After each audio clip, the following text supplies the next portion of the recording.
सर्वांना नमस्कार. चांदमातला या स्टोरीचे 93 एपिसोड अपलोड केलेले आहेत आणि 94वा एपिसोड आपल्यासमोर सादर करते. मग शशीनं आता तिच्या पायात पैंजण घालता घालता पुन्हा तिला आय लव्ह यू म्हटलं आणि वेड्या चंद्राला वाटलं तो तिला म्हणतोय की इथून निघून जा. आणि तिनं रागात ते पैंजण त्याच्या अंगावर फेकलं आणि त्याच्याकडे पाठ करून रुसून बसली. आणि आता शशीनंही ठरवलं की हे पैंजण तेव्हाच तिच्या पायात स्वतःच्या हातानं आणि खूप हक्कानं घालायचं जेव्हा मी तुझ्यावर प्रेम करतो असं मी तिला तिच्या डोळ्यात डोळे घालून सांगेल. आणि मी हे तिला तेव्हाच सांगणार जेव्हा मी तिला माझा सगळा भूतकाळ सांगणार. मी कोणत्याही प्रकारे चंद्राला अंधारात ठेवणार नाही असं त्यानं ठरवलं.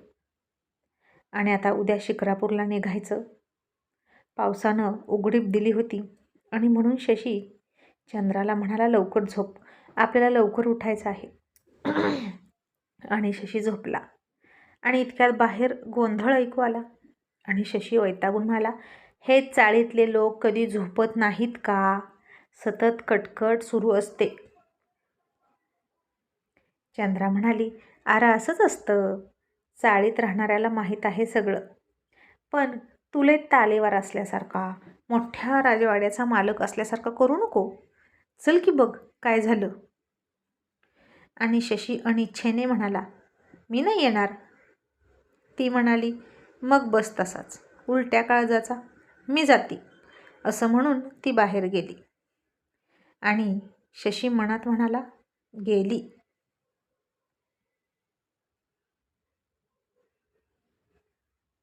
झाशीची राणी लगेच गेली, आता ही गेली म्हणजे मला पण जावं लागणार. आणि तो उठला आणि तिच्या मागे गेला एकतर. आणि तिथं जाऊन त्यानं बघितलं तर एक नवरा बायको भांडत होते. नवरा दारू पिऊन बायकोला मारत होता आणि ती रडत होती. आणि ते दोघेच होते, दुसरं कोणीच नव्हतं चाळीतलं तिथं. चंद्रानं त्याला विचारलं की काय झालं, तू तिला का मारतो? तर तो तिलाच म्हणाला, तू गप, तुला काय करायचं, आमच्या नवरा बायकोमध्ये बोलू नको. असं म्हणून त्यानं त्याच्या बायकोवर हात उचलला. तसा त्याचा हात शशीनं पकडला आणि म्हणाला, पण झालंय तरी काय, तुम्ही का भांडत आहात? तो माणूस म्हणाला, ही आयघाली मला जवळ येऊ देत नाही, मला मुका घेऊ देत नाही, वास येतो तोंडाचा म्हणते. मग तू मला सांग, तुझी बायको जर असं करत असेल तर तू काय करशील? तिनं तुला मुका नाही दिला तर काय करशील तू? मी दिवसभर काम करत असतो आणि कंटाळतो, मग संध्याकाळी तिनं जवळ येऊन दिलं पाहिजे की नाही? आणि हे ऐकलं तसं चंद्रा लाजली आणि दुसरीकडे बघायला लागली. आणि शशीसुद्धा लाजून गोरामोरा झाला आणि ओठांवर ओठ दाबून आतल्या आत हसत होता. आणि दोघे पण चोरून चोरून बघायचे एकमेकांना. मग तो माणूस त्याच्या बायकोला ओढतच घेऊन गेला. शशी आणि चंद्रा आता काहीच नाही बोलू शकले त्या दोघांच्या मध्ये. आणि बराच वेळ ते तसेच उभं राहिलेले होते. मग शेवटी ती अवघडलेली अवस्था दूर करण्यासाठी शशीनंच घसा साफ केला आणि म्हणाला, आत जायचं ना? नाही म्हणजे उभा राहून राहून झोपायला तू आणि मी घोडे नाही ना? तशी चंद्रा थोडी हसली आणि गुपचूप आत गेली. मग तोही तिच्या मागे आला आणि दार लावून पुन्हा त्याच्या जागेवर झोपला. पण सतत गालात हसत होता आणि त्या माणसाचं बोलणं आठवत होतं. आणि माझी बायको असं म्हणून त्यानं एकदा बेडवर झोपलेल्या चंद्राकडे पाहिलं आणि मग हसून झोपला. आता ती सुद्धा तोच विचार करत होती, त्याची बायको मी, माझा नवरा तो आणि मुका. असं म्हणून ती खूप खूप लाजत होती एकटी. आणि मग तिनंही त्याच्याकडे बघितलं तर तो तिच्याकडे पाठ करून झोपला होता. पण चंद्राला झोप येत नव्हती. मग तिनं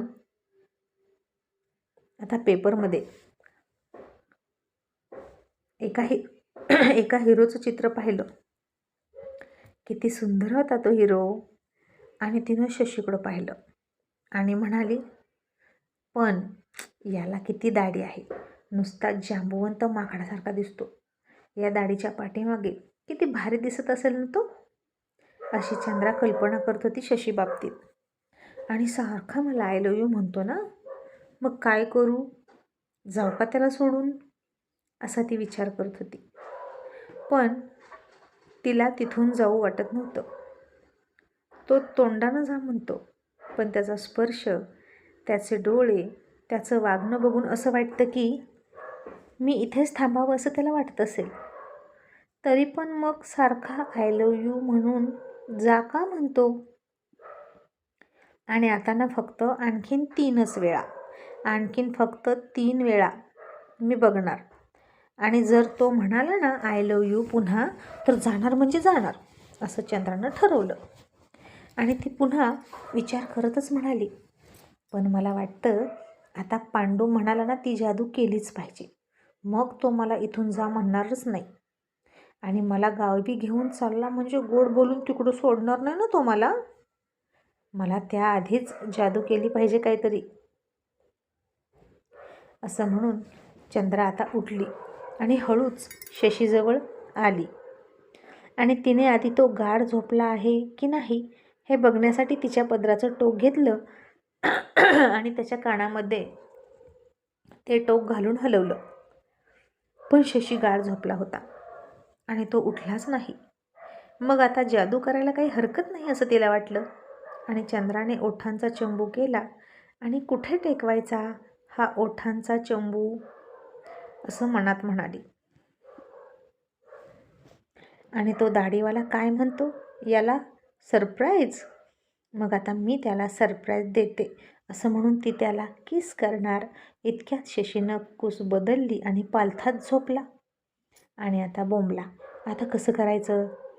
आणि तिला दिसली त्याची ती दाढी, आणि दाढी नसल्यावर तो किती चिकना दिसेल असं वाटून चंद्रा आता आत गेली आणि कात्रीच घेऊन आली. आणि म्हणाली, या दाढीवाडीची ना दाढीच कापते एका बाजूनं, मग जरा विचित्र दिसायला लागला की आपोआप न्हाव्याच्या दुकानात जाऊन सगळी दाढी काढून येईल आणि मग चिकना दिसेल. आणि वेडी चंद्रा आता खरंच त्याची दाढी कापणार होती की काय कुणास ठाऊक. ती हळू कात्री घेऊन तिथपर्यंत गेली. आणि खरंच त्याची दाढी कापणारच होती. इतक्यात तो थोडासा हलला. आता त्याची झोप सावध होती. आणि इतक्याजवळ संशयास्पदरित्या कोणीतरी आलंय आणि त्याला जाग आली. आणि तो उठला आणि तिचा हात पकडून म्हणाला, ए वेडपट, काय करते, अगं माझा जीव घेत होतीस की काय. आणि चंद्रा म्हणाली, मी कशाला तुझा जीव घेऊ, मी तर तुझी दाढी, असं म्हणून तिनं जीभ चावली. तसा शशी हादरला आणि म्हणाला, वेडपट आहेस का गं तू, माझ्या दाढीला का हात लावतेस, तू ना खरंच गावंडळ आहेस, अडाणी बिंडोक कुठली. ती त्याला म्हणाली, मग तुझी दाढी काढ की र. आणि शशी नाक फुगवून म्हणाला, का, तुला काय प्रॉब्लेम आहे, तुला त्रास होतोय का माझ्या दाढीचा आणि मिशीचा, ती तुला टोचते का.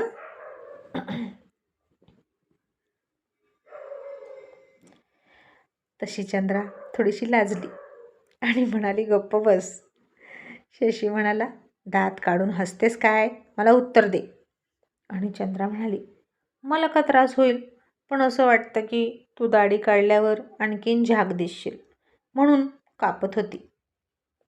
आणि शशी म्हणाला, अगं बावळट, मी काय हौस आहे म्हणून वाढवली नाही दाढी, पण जर दाढी काढली ना मी, चिकना दिसेल ग, पण पोलीस मला पकडून नेतील. अगं पोलिसांपासून वाचवण्यासाठी मी दाढी वाढवली आहे, आणि यापेक्षा जास्त मी तुला आताच काही नाही सांगू शकत. आणि चंद्रा आता हिरमुसली आणि तिथून वेणीचा शेपटा मागं टाकून निघाली. तसं शशीनं तिच्या वेणीलाच पकडलं आणि थोडीशी मागं खेचली. तसं तिला दुखलं आणि थोडा त्रास झाला.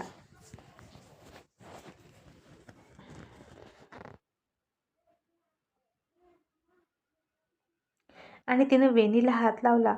दुखत होतं तरी दुखतंय सुद्धा म्हणाली नाही आणि तशीच शांत राहिली. मग आता शशी तसाच झोपलेलाच होता आणि एक हात त्याचा डोक्याखाली होता. दुसऱ्या हातात तिची वेणी होती आणि एक टक तिच्या उघड्या गोऱ्या पाठीकडे बघत होता आणि पुन्हा थोडा तिच्या वेणीला हिसका देऊन तिला मागे सरकण्यासाठी त्यानं इशारा केला. तीही हळूच मागं सरकली आणि त्याला चिकटली. चंद्रा तिची पाठ त्याच्याकडे करून त्याच्या शेजारी बसली होती आणि पुन्हा हळूच लाजून म्हणाली, सोड की, त्रास होतो मला.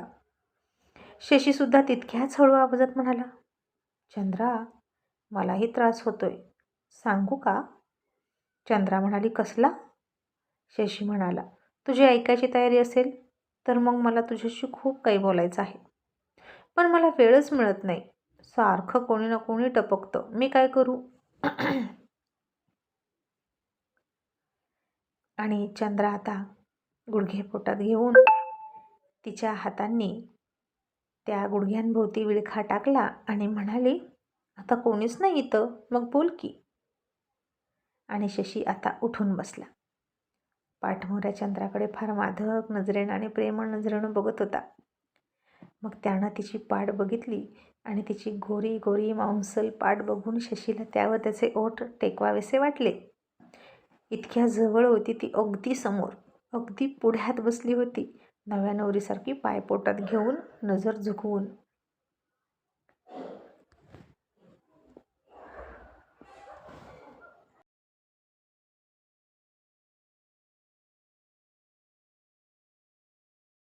आणि तशीच तिला पाठीमागून घट्ट मिठी मारावी असं त्याच्या खूप खूप मनात होतं.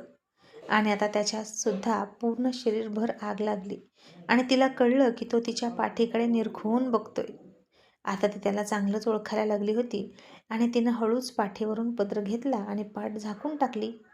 आणि शशीनं त्याची नजर तिच्या कानावर स्थिर केली आणि तिच्या कानातलं डूल तो बघू लागला. आणि आता शशी थांबू शकत नव्हता. काय व्हायचं ते होऊ दे, आज तिला सगळं बोलणार असं म्हणून त्यानं त्याचे थरथरते हात उचलले आणि तिच्या कमरेत हात घालून तिला पाठीमागं ओढून घ्यावी आणि मांडीवरच बसवावी आणि तिचे खूप खूप लाड करावे. आणि खऱ्या अर्थाने आय लव्ह यूचा अर्थ, चंद्रा तू इथून निघून जा असा नाही, तर चंद्रा मी तुझ्यावर खूप प्रेम करतो असा आहे, असं तिला सांगावं असं त्याच्या मनात होतं. आणि चंद्रासुद्धा आता त्या क्षणाची वाट बघत होती. त्यानं फक्त तिला हात लावावा आणि ती आज सगळं त्याच्यावर लुटून देणार होती. आणि त्याच्यावर प्रेमाचा वर्षाव करायला तीसुद्धा टपलेलीच होती. दोघांचीही झोपमोड आता झालेलीच होती आणि दोघेही टक्क जागे होते आणि एका वेगळ्याच जाणीवेने पेटलेले होते. आणि आता शशी आणखीन थोडासा तिच्याजवळ सरकला आणि त्यानं हळूच खांद्यावरचा पदर खाली पाडला. तसं चंद्राच्या काळजात धस्स झालं आणि मांडींमध्ये सळसळ झाली आणि शशीचे ओठ खूप करडे पडले. त्याच्या हृदयाची धडधड वाढली आणि त्यानं आता खरंच हळूच तिच्या कमरेत हात घातला आणि त्याच्या हाताचा थंड स्पर्श तिच्या उघड्या पोटाला झाला. तशी चंद्रा फार दचकली आणि तिच्या छातीची धडधड खूप म्हणजे खूप खूप खूप वाढली आणि त्यानं तिला पाठीमागं तशीच सरकवली आणि तीसुद्धा तशीच लगेच अलगद पाठीमागं हळूच टेकली. आणि शशीनं त्याच्या छातीवर तिचं डोकं तसंच पाठीमागं टेकवलं आणि चंद्रा डोळे मिटून त्याच्या खांद्यावर डोकं टेकवून बसली. खरं तर आता बोलायची काहीच गरज नव्हती. दोघांचे स्पर्श, ते लाजून ओतप्रोत भरलेले डोळे आणि मुक्या भावना, सगळंच काय सांगायचं ते सांगत होते की एकमेकांना. आणि आता शशीनं डोळे बंद करून घेतले आणि म्हणाला, चंद्रा, मी ना, माझं खरं नाव असं म्हणणार इतक्यात पुन्हा दरवाजावर धाव पडली आणि चंद्रा, अगं दार उघड, अगं मी आहे, असं त्या काकू म्हणाल्या. आणि शशी आणि चंद्रा एकमेकांपासून दूर झाले. आणि आता काय सांगायचं?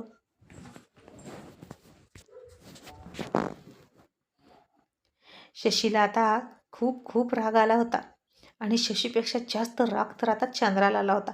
आणि ही चाळीतली लोक अशी का आहेत हे तिला कळेना. तिनं वैतागून दरवाजा उघडला तर काकूच होत्या. आणि चंद्रा तिचा राग आवरत म्हणाली, काय झालं काकू, इतक्या रात्री तुम्ही का आला? आणि काकू म्हणाल्या, अगं अशी परक्यासारखी काय विचारतेस तू मला, तू माझीच आहेस की. आणि अगं पाहुणे आलेत ग, म्हणून म्हटलं तुझ्यापाशी झोपावं. जागा पुरत नाही ना, तुम्ही दोघेच असताना. मग इथं खूप जागा असेल की, मी येऊ का? आणि चंद्रा आता नाहीच म्हणणार होती, पण काकू तिच्या हो नाही म्हणण्याची वाट न बघताच आत घुसले की. आणि मग काकू आल्या आणि बेडवर अलीकडच्याच बाजूला झोपल्या आणि भिंतीकडच्या बाजूला चंद्रा आणि इकडे शशी. दोघांनीही काकूंच्या आडून, शशी आणि चंद्रा दोघांनीही काकूंच्या आडून खूप वाईट तोंड करून एकमेकांना पाहिलं. आणि त्यानं चंद्राकडं रागात बघितलं आणि चंद्रानं काकूकडे खूप खूप रागात पाहिलं. पण आता नाईलाज होता आणि खूप छान योग जुळून आला होता. पण आणि शशी मनात म्हणाला, या बुलडोझरसारख्या काकू माझ्या अंगावर पडल्या तर काय खरं नाही माझं. आणि तो बाजूला सरकून झोपला आणि पुन्हा कधी असा योग येतो याची वाट बघत बसला. आणि चंद्रासुद्धा त्याला काय बोलायचं असेल याचा विचार करत झोपली. आणि तिनं रागात त्या काकूकडं बघितलं तर काकू घोरायला लागल्या होत्या.